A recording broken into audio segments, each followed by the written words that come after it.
What's up guys, it's Lance Corey. We're here at Thrashin Supply, and today we're gonna do a bike check on this 2025 Street Bob.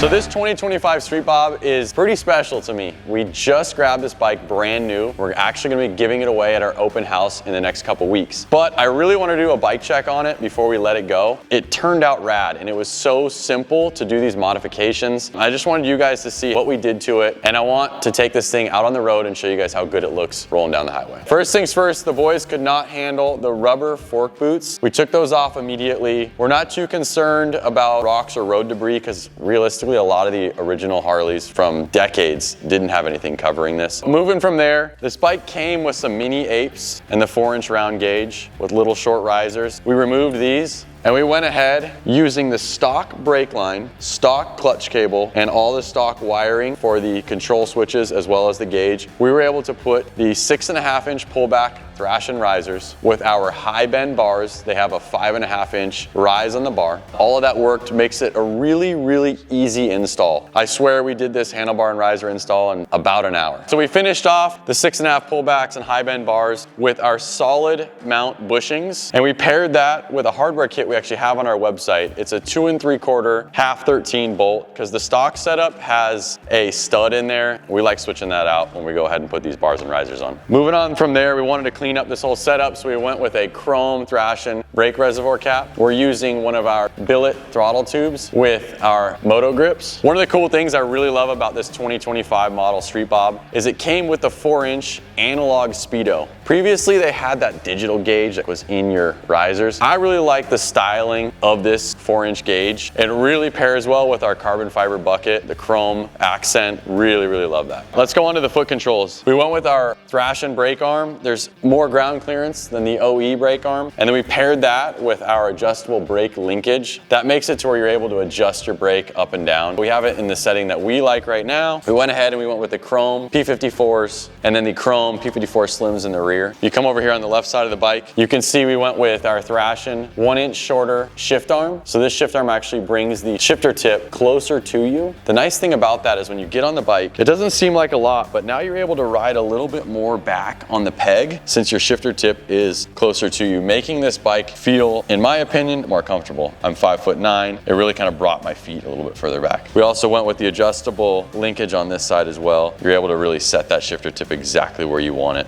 To follow up with all that chrome, we added our chrome dished derby cover. All right, moving further back on the bike, we added some storage to this bike, and we did that with our Escape saddlebags. We paired that with our hard mount brackets, but I like doing it on these new model bikes because we were able to leave the stock blinkers and taillights, making it a really easy install. All right, let's get into the engine. Of course, we had to throw on our anti-reversion stainless exhaust system. We paired that with a 1961 baffle. That is a 2.5 inlet to a 2 3/4 exit with the fueling perforated dog balls in there. Sounds really good. I can't wait to start this thing up, take it on the road and show you guys that. We paired that with the fueling BA air filter, chromed it out to match our P54s, and we finished off this engine with our Gen 2 finned chrome cam cover. All these modifications we did to this Street Bob were really easy to do, very plug and play. All the cables and wires worked. You can do this in your garage. It's not that hard, and it really transformed the look and the feel of this bike. All right, enough in the shop. Let's get this thing out on the road and show you guys how this thing looks rolling.